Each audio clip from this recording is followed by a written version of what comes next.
Hi from Zoans. Today I want to show you how I transformed this kick into this one. As you can hear, the sound is more pronounced, is more punchy, has more transient, has a different character, and also it's more cleaner. And this is the same kick I had used in my upcoming track that I hope I will release soon. It's a Dream Trance track. And now, today, we are going to analyze all the process that it's involved in the shaping of this kick. So, from this kick to this one, the energy is totally different. So, first of all, we are going to start with the EQ, so without and with. As you can hear, the sound is more punchy compared to this one, but it is also more noisy, but we are going to see this thing later. Then we have another EQ, so basically I adjust some frequencies. First process always is an EQ, no compressor, no other things, just EQ. And then we have the core of this process that is a kind of process that involves transient controls and mid-side in a certain way control. But first of all, let's deactivate all these things. The starting kick we have, as you can notice in the meter, it's a stereo kick, so it's not mono. And for this track, I wanted something that it's very consistent. It's not too messy on the stereo image about this kick in particular. And when you deal with, in this case, with kick or can be other sounds, in particular, we talk about transient, we talk about drum sound, and you can have different situations. So the first thing you can think is, okay, I put my kick into a mono signal. So from this one to this one. But as you can hear, you lose a lot compared to this. And I can think to, okay, I want to increase my transient, and so I increase the stereo image, but I don't want to increase the stereo image. So I want that transients that are contained inside the side part of the sound, so the difference between the left and the right channel, I want that transient, but into a mono signal. So how I can do this? And now I'm going to explain. First of all, let's talk a little bit about transient processor. So basically it enhances the transient of the sound, so it's especially useful for drum, and you can increase the attack, the release, select different curves. Just listen the sound with transient processor only, bypassing other things. Without and with. So this was the first process I had made, but then I realized that the left channel has more transient compared to the right channel, and I created all this thing you can see here just to show. So I isolated the left channel. Here we have the left channel, but converted to a mono signal, and here we have the right channel but converted into a mono signal. And with these controls I mixed between the two. So now I'm going to explain all this process that can be useful for you for other applications also. When you want to mix two signals but you don't want any gain changes, now I'm going to show you. So the kick you hear now is the left channel converted into a mono signal. Then you hear the right channel. As you can hear, the right channel is more dark compared to this one, that it's more pronounced as more transient. They are very different. And we have this one X that goes here, and I use the Fruity balance for the gain. So this guy control the gain here, and this guy control the gain here. So the gain of the left converted to mono and the right converted to mono. As you can notice, as long I play the kick and now I move this fader while the kick is still playing. In this way you can hear I move from one kind of sound to another. More dark, more transient. We are in the middle. And as you can notice, we have no gain changes because with this curve, with this alt sign set it at the maximum value of 80, because the 0 dB on balance here is, if you copy the value, you can see 80. And so if I don't use this curve, for example, and I put straight lines in this way, now you can hear the kick and hear the other kick, so the other sound, that it's more dark, that is, it's the right channel. But if I put the value here in the middle, you can hear that there is a quieter gain.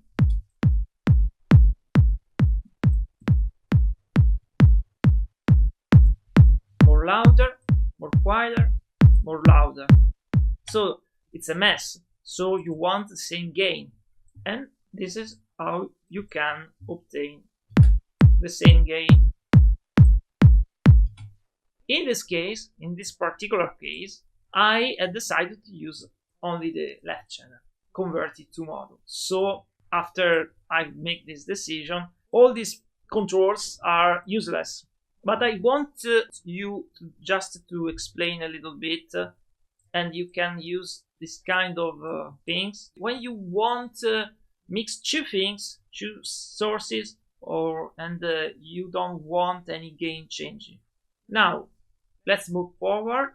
Then we have another transient processor after this process. So the first transient processor process the whole sound, the whole kick, the whole starting kick, after obviously the 2 EQ. Then we have this process where I take only the left channel, convert it into a mono, because here we have left channel fader only, the right channel is 0, and then we have this fader that puts the left channel, the sound that came from the left channel, into the right, and so we have a mono signal that is being obtained by the left channel only in this case.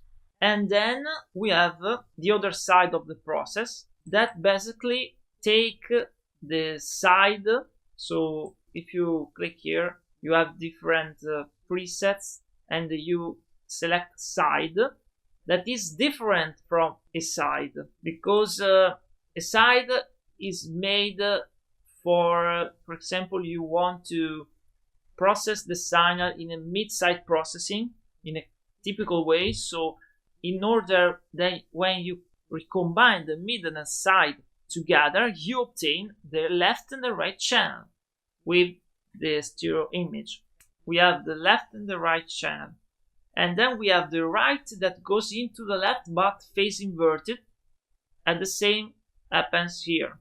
Side, we have no phase inversion, so we have the difference between the left and the right channel, so what represent the stereo image. But the difference is that when you recombine, for example, the side with the mid, you obtain the left and the right channel. When you put the side, what is this? So the side is a mono signal.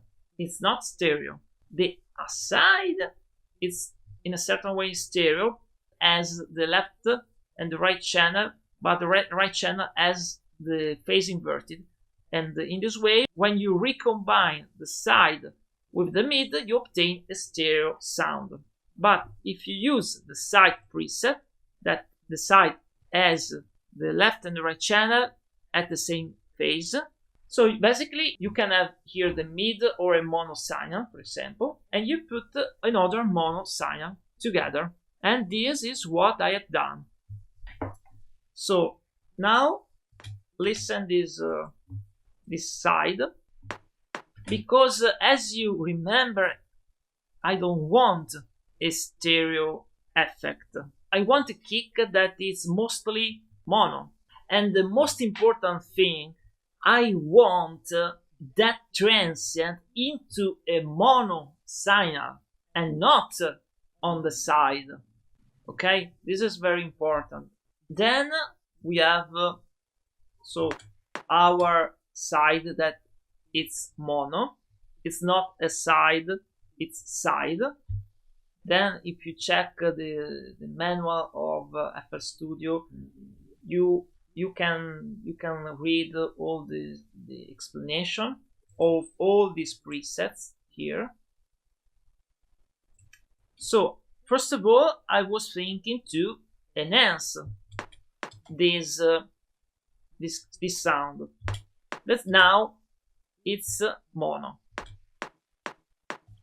So I was thinking to use a transient processor before, but the problem with transient processor is that this split frequency knob is not linear phase. And since I'm working on this kind of layer, we can call it, because we have two mono signal that we want to combine together, and so I want to avoid to change the phase, linear phase EQ. Okay, as you can notice before, I don't use it in this EQ. These EQ are not linear phase because I'm working on one sound.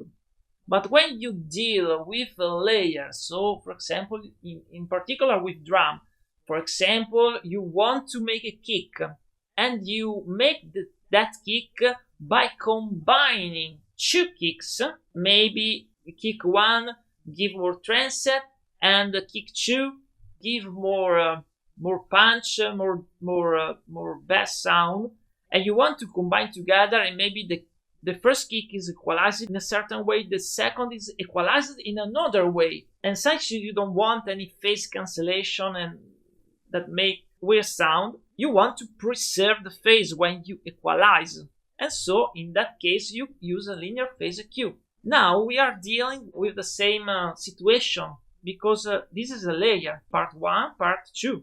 So I turn this knob first of all the way down, and then I use instead a pretty parametric EQ with a linear phase option activated. And so I cut the bass frequencies. In this case, for this side sound, in the bass frequencies, there is nothing that it's interesting for what I need for this kick, because the bass frequencies, they are in the left converted into a mono.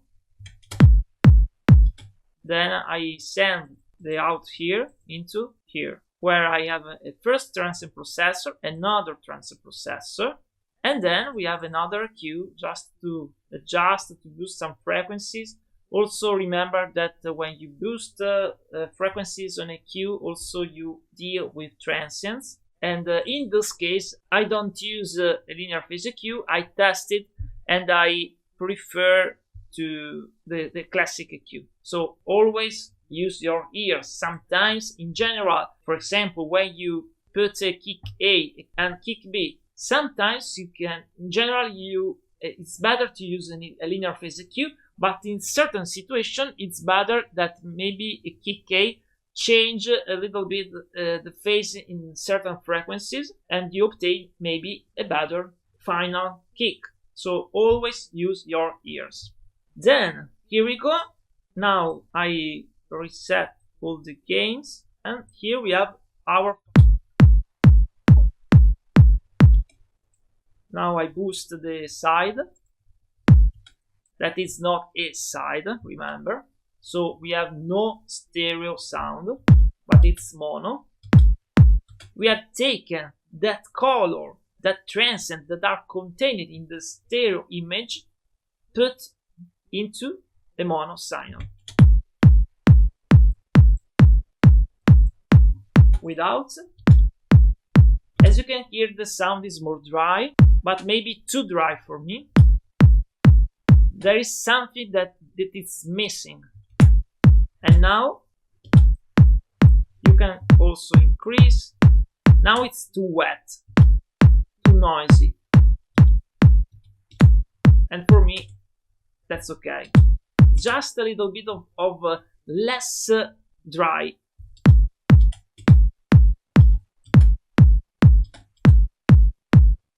If I increase this one, for me it's too much. It's too wet, it's too dirty. And then we have another EQ that clean further the sound.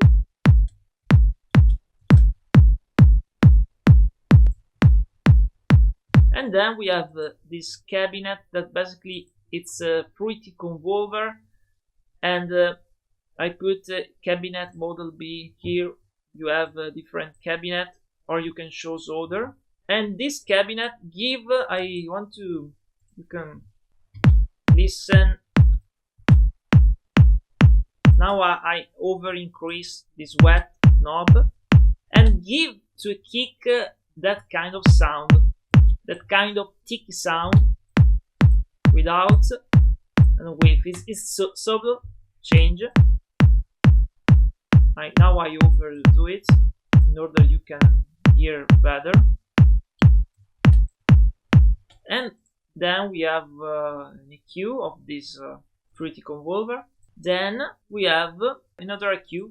I used 2 EQ, but then just for convenience, then you can put this adjustment in the other EQ in order to not use too much CPU, maybe. But when I work, I prefer to have more EQ in the first stage. For example, here we have EQ1, and in this case I used all the bands, and so in this case I needed another EQ. But if you can avoid at the end, especially if you think to play live, it's better to avoid to have unnecessary EQs or unnecessary things. But when you work, it's more practical sometimes to have different EQs. Without and with. Clean a little bit the sound. I have called micro post EQ because I obtained this curve by an EQ that previously I put into the master section, but I prefer to not have an EQ on the master section, or I use temporarily an EQ on the master section, then I check all single frequency in this EQ on all single instruments in order I can find, for example, that this adjustment of the band 4, 3, and 5 maybe are the bass is involved in this frequency, and so I apply this adjustment to the bass only, and other adjustment to other bands to other instruments in order to make a more precise work at the end. And then so we have the final result. Then of course for this tutorial I deactivated the master section of the track, so basically the Maximus and the limiter here, and but I just want to listen, to make you listen without, with Maximus and with limiter. This limiter is very unique. And so for today that's all. Let me know if you want I make other video like this, or if you have any requests in specific, so I can make a video about that. Share this video, subscribe to my channel, and if you want, you can also support my channel and my music through a donation. You can find the link in the description of this video. I hope I will release soon this new Dream Trance track, and now I'm working on the mastering section, so stay tuned and we'll see you soon. Bye!